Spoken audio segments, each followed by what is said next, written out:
Jacob. Hello. You have been playing a video game. I did, sort of. The fuck have you spent the last month doing? I played Shadow Warrior from 2013. It is a game developed by Flying Wild Hog and published by Devolver Digital. It is a spiritual successor of a Doom clone of the same name made by 3D Realms, released in 1997. The story opens with you, Lo Wang, a ninja mercenary, being hired to buy a mystical sword for some guy.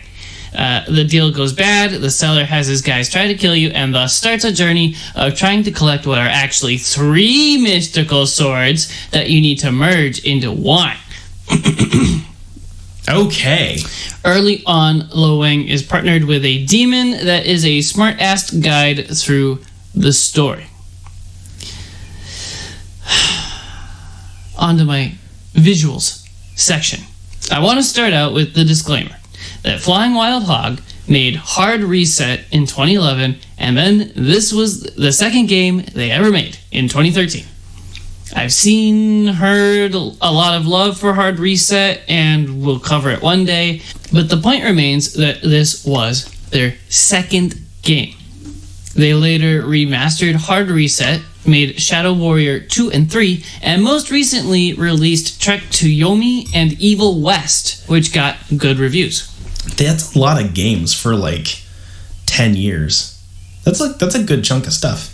This game is a product of its time. One look and you know it's a game from the early 2010s. It came out 3 years before Doom 2016, because that's how time works, and it really feels like it was trying to do the same thing Doom did, of reviving the boomer shooters or arena shooters. It's also kind of just a love letter to the boomer shooters, and it tries to capture what people loved about them in a more modern looking and playing game. There are hard walls, like solid walls of bamboo, around the environment, keeping you in the level. There are secret areas hidden everywhere. The end of every level gives you a recap of how you did with the time it took you to beat, damage dealt and taken stats, how many secrets you found, etc.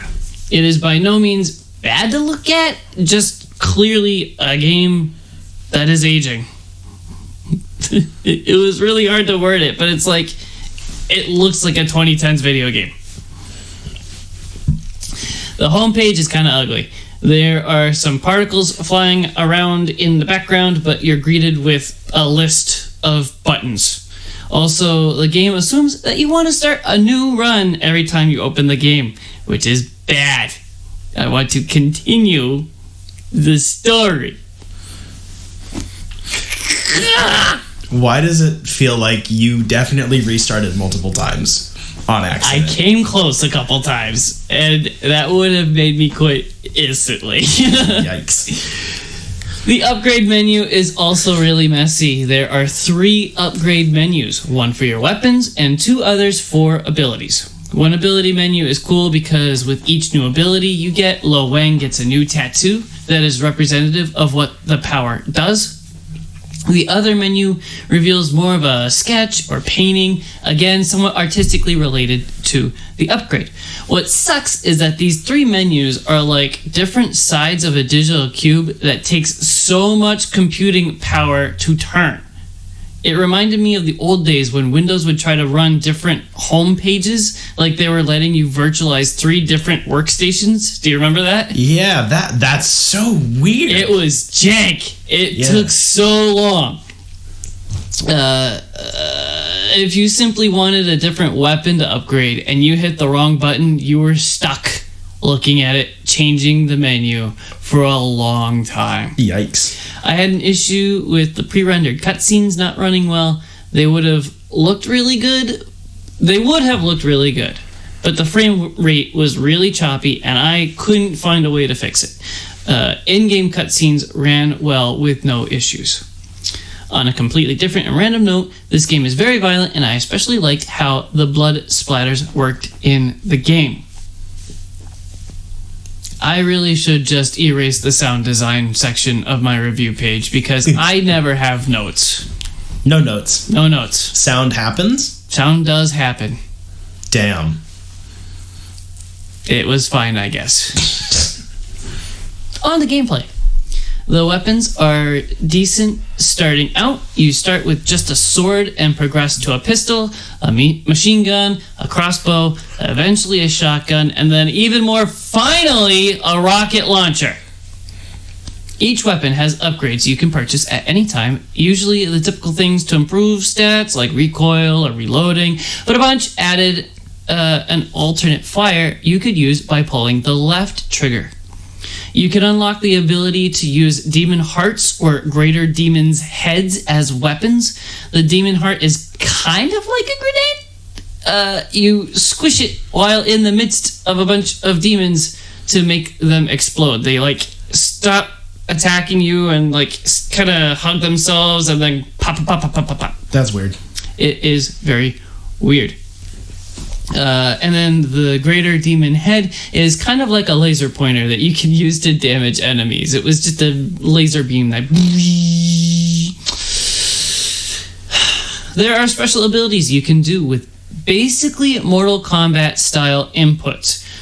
Double tap the left stick in a direction and pair it with the left or the right trigger, and you'll use chi power to do cool moves like a super powerful stab with the sword, heal yourself, do a spinning attack, or you could plant a line ahead of you that would make enemies float in the air powerless for a few seconds. This concept is cool, but it was very, very frustrating to use in combat. I found it very difficult to trigger these abilities while trying to move through a very busy arena. I believe this game would have been far more enjoyable if these abilities were more accessible, like if they were on a wheel selector, just like the weapons are. The enemies themselves deserve an explanation. You have the typical little grunts that chase you down and claw at you. Very early in the game, a couple of minutes into the first level, I noticed that these guys would swipe at me from pretty far away, and almost every time the screen would show the effect that I was hit, and yet the damage I took seemed to vary.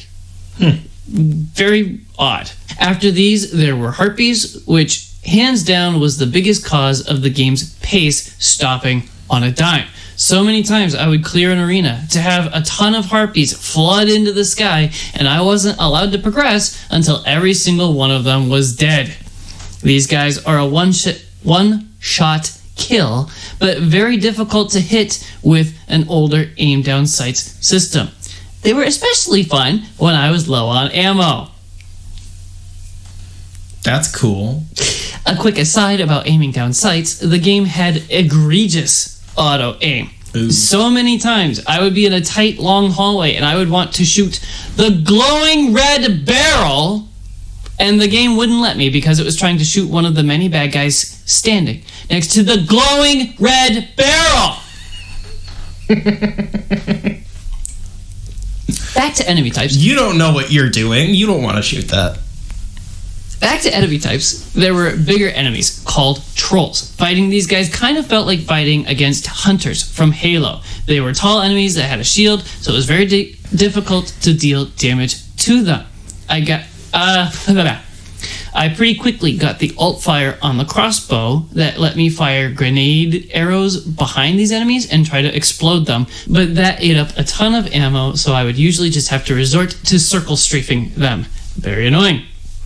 Next, there were molders. These would pop out little exploding bubbles on the ground, and the enemies themselves loved to explode. Just shoot them from far away and you're good. I actually like these things, although sometimes the bubbles were placed around a corner, so you were forced to be damaged a little. Ugh. It was like, how am I supposed to shoot it when it's around a corner and I can't get close to it because it'll explode? Next, the shaman. This bastard would raise infinite little guys that would get in between me and him with the annoying auto aim. And he would pop a bubble, kind of like a Titan out of Destiny. Again, exploding crossbows at his feet until he died, which always felt way too long. This guy is so spongy. Speaking of spongy, there were also the warlords. These guys reminded me of the Butcher from Diablo. Giant tree trunks for arms and legs and dual-wielding friggin' meat cleavers. This guy would charge from across the room and never let you have any distance. If that charge connected, I would... This guy would charge from across the room and never let me have any distance. If that charge connected, I would stand stunned for a minute, getting wrecked by bad guys. Again, this enemy would take so many magazines full of ammo from different guns. I would try to combo too. This enemy liked to force pull me towards him, which stunned me for a second before he slammed both cleavers into the ground. So I'd be shooting him from a distance with the machine gun, get pulled in close and blast him in the face with the 4-barrel shotgun and dodge out of the way of his slam, and still fighting him took forever. Throw about 12 shield bros, 2 butchers, 2 necromancers, and almost infinite little grunts into a room, and that's why I didn't enjoy this game. Yikes. I finally unlocked the rocket launcher and said, ooh, I'm on the downhill slope. I can finally fight these guys properly, and I never went back to finish the game. Jeez. In closing, it's too bad.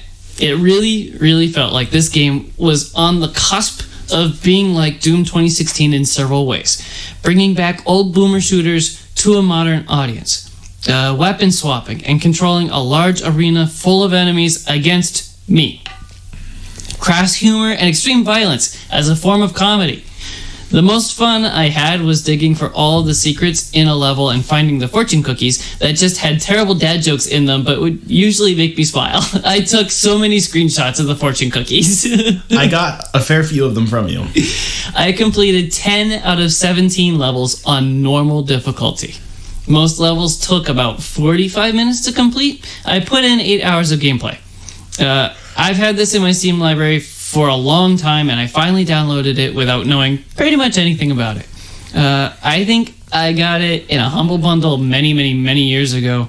The game is $10 on Steam, which is a great price. You can easily get your money's worth out of this if you can accept what it is. A kind of clunky, modern-ish boomer shooter. It has a mostly positive rating on Steam. It clearly has a lot of people that love it, but it just didn't click with me, and that's okay. It sounds like auto-aim was your biggest opponent.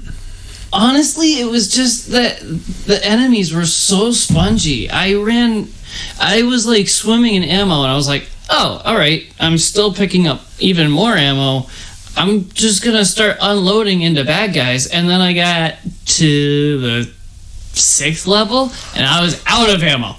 And I couldn't find any, and the enemies were getting harder. It was just not fun. And then all the cool abilities are cool, but it was really hard to trigger them. It just double tapping the left stick and pairing it with a trigger while trying to run around an arena doesn't work. That's fair. Will you be playing the sequels? No, probably not. Damn. I've been keeping an eye on them. They're on sale all the time. And I was like, I gotta play the first one before I buy the next couple, and I don't think that's gonna happen anymore.